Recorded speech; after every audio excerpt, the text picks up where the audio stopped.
బాబో చూడు బాబో చూడు బాబు ఒడిచే పోటు చూడు బాబు చేసే ద్రోహం చూడు బాబు రాజకీయం చూడరా.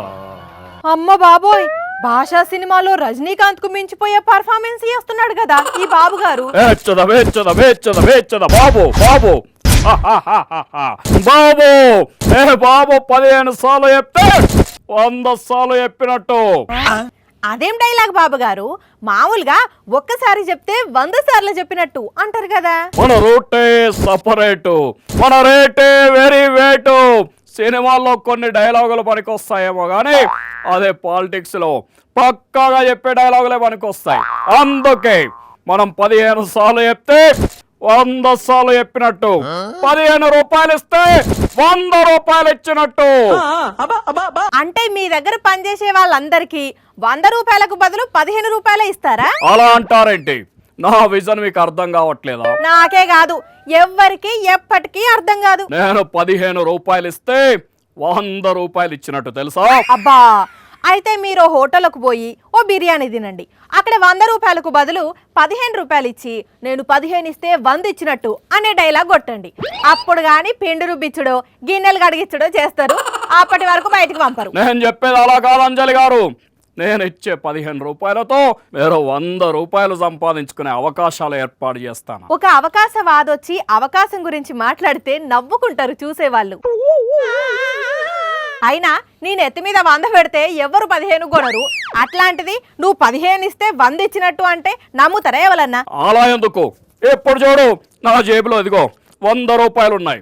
ఏ 100 రూపాయలు నన్ను ఎత్తి మీద పెట్టుకుంటున్నాను. ఎప్పుడు చూడు ఆ రండే బాబో రండి, నా నెత్తి మీద 100 రూపాయలు ఉంది. నన్ను ఎవరైనా 15 రూపాయలకు కొనుక్కోవచ్చు. రండి బాబు రండి, ఏ బాబునే ఏ బాబు అయినా కొనుక్కోవచ్చు. అద్భుతమైన అవకాశం. రండి బాబు రండి, 100 రూపాయలు నెత్తి మీద 15 రూపాయలే. వామ్మో, మస్తు మంది వచ్చిండ్రు కదా మిమ్మల్ని కొనేతందుకు. ఎందుకైనా అందుకాయే తొక్కిసలాట జరుగుతుంది, జాగ్రత్త బాబు. అసలే అంతగానం జనం వచ్చిండ్రు. మీకు వెటకారం ఎక్కువ అయిపోయింది. ఎందుకు కొనరు? ఖచ్చితంగా ఎవరొకరు కొంటారు. చూడు అదిగో అదిగో ఒక అతను నన్ను కొనడానికి వస్తున్నాడు. చూడు వచ్చాడు. తమ్ముడు, నా నెత్తి మీద 100 రూపాయలు ఉన్నాయి. నన్ను 15 రూపాయలకు కొంటావా? బాబు గారు నేనే కొంటావా? అదేంటి? తిన్నింటి వాసాలే లెక్క పెట్టినవి, ఇక మా ఇంటి వాసాలు లెక్క పెట్టమని గ్యారంటీ ఏముంది? ఇక నిన్ను నమ్ముతూ ఇక బాగానే. ఇక తమ్ముడు తమ్ముడు తొందరగానే కొన్నారు కదా బాబు గారు.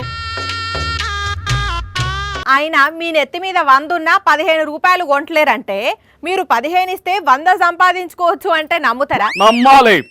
నమ్మాలంతే. ఇంకో 4 స్కామ్లలో దొరికితే నమ్ముతారు. నాడు దోసుకదిన్నది కాక ఇప్పుడు 15 ఇస్తే 100 ఇచ్చినట్టు అంటున్నాడు. ఇంకోసారి ఇలాంటి మాటలు ఎక్కడన్నా పొరపాటున కూడా మాట్లాడకు, జనాలు తిరగబడతారు. ఏం చెప్పిన జనాలు నమ్మట్లేదే. అయ్యో అన్నట్టు జనాలు ఇట్లా 15 ఇస్తే 100 ఇచ్చినట్టు, 15 ఇచ్చి 100 సంపాదించేటట్టు చేస్తా అనే మాయల మాంత్రికులు ఎన్నికలు దగ్గరకు వస్తున్నాయని వచ్చి మిమ్మల్ని నమ్మించే ప్రయత్నాలు చేస్తారు. జాగ్రత్త సుమి.